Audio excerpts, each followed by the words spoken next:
നമുക്കെപ്പോഴും താമര തരുന്നൊരു ഇനമാണിത്. എന്നും ഉണ്ടാകും. ഇപ്പോൾ വിരിഞ്ഞു കഴിഞ്ഞാലും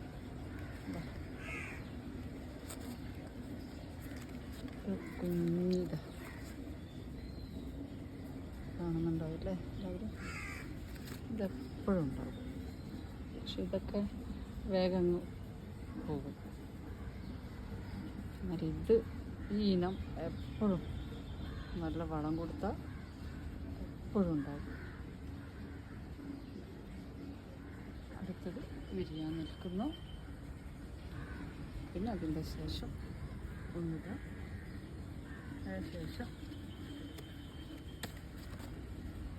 ഇങ്ങനെ ഏറ്റവും ചെറുതാണിത്. ഓക്കെ.